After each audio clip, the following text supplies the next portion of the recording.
Halo sobat, berjumpa lagi di Nuril Channel dalam video pembelajaran seputar manajemen pendidikan pada fokus tema pemasaran pendidikan.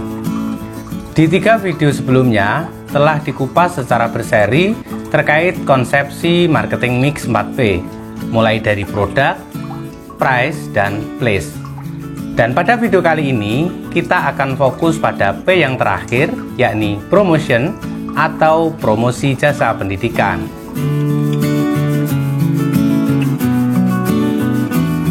Jika mencermati berbagai hasil riset di dunia bisnis maupun industri, menunjukkan bahwa promosi berhubungan atau berpengaruh secara signifikan terhadap peningkatan angka penjualan.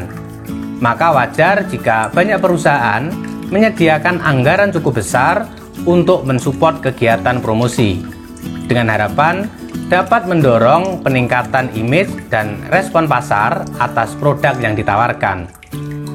Begitu juga dalam dunia pendidikan, promosi berperan penting untuk menggerakkan minat orang tua agar mendaftarkan putra-putrinya di lembaga pendidikan bersangkutan.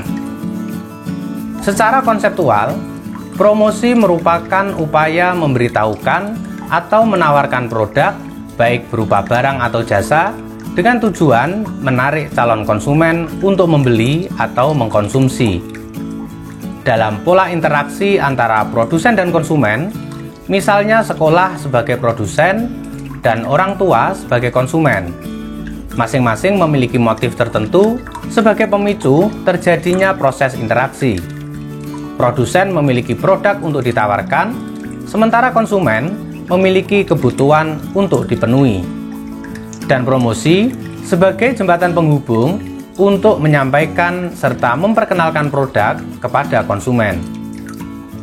Kesesuaian kebutuhan atau harapan dari konsumen dengan produk yang ditawarkan oleh produsen akan mendorong terjadinya transaksi pembelian.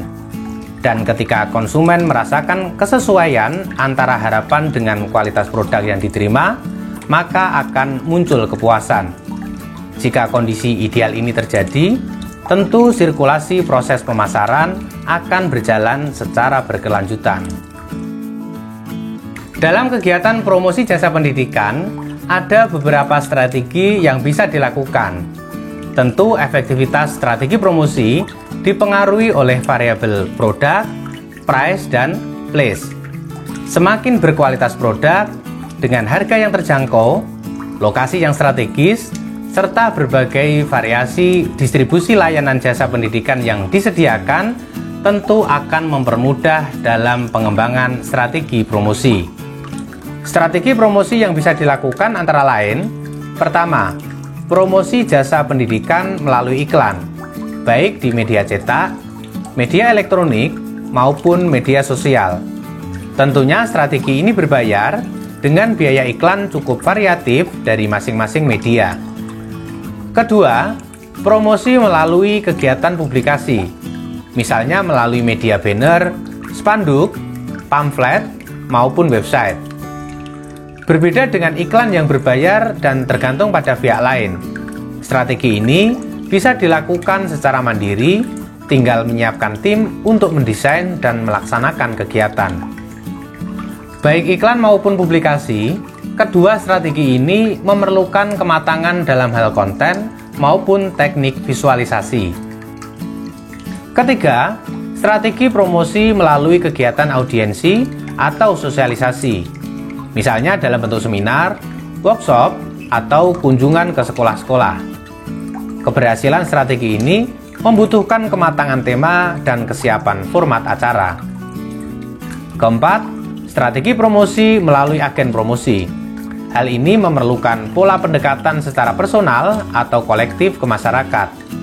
Maka teknik persuasi sangat diperlukan untuk mendukung keberhasilan strategi promosi ini. Dari berbagai strategi promosi tersebut, ada beberapa tahapan yang perlu diperhatikan agar kegiatan promosi jasa pendidikan dapat berjalan secara efektif dan tepat sasaran. Pertama, diawali dari penetapan tujuan promosi. Hal ini untuk memfokuskan target promosi. Apakah promosi diarahkan sekedar untuk memperkenalkan produk pendidikan kepada publik atau untuk meningkatkan angka penjualan atau transaksi pada capaian tertentu. Setelah menetapkan tujuan promosi, selanjutnya perlu dilakukan identifikasi sasaran. Penentuan segmentasi konsumen sebagai sasaran promosi penting dilakukan sebagai dasar penyusunan desain promosi jasa pendidikan. Ketiga, menyusun konten promosi. Dalam hal ini, desain promosi jasa pendidikan sangat dipengaruhi oleh penentuan isi pesan, pemilihan struktur bahasa, serta pengemasan media promosi. Selanjutnya, menentukan teknik promosi yang tepat dengan mempertimbangkan konten promosi dan segmentasi konsumen sebagai sasaran promosi. Dan yang terakhir, melakukan evaluasi untuk mengukur dan menilai keberhasilan kegiatan promosi serta mengidentifikasi kendala-kendala yang dihadapi. Dengan merancang strategi promosi jasa pendidikan secara tepat dan terukur, diharapkan dapat mendorong minat orang tua dan masyarakat untuk memanfaatkan layanan jasa pendidikan yang disediakan oleh lembaga pendidikan. Oke sobat, demikian tadi pembahasan tentang promosi jasa pendidikan. Kita akan bertemu kembali pada bagian akhir dari rangkaian tema pemasaran pendidikan dengan materi analisis kepuasan konsumen. Silahkan berikan komentar, pertanyaan, atau saran pada kolom di bawah ini. Terima kasih, sampai jumpa. Wassalam.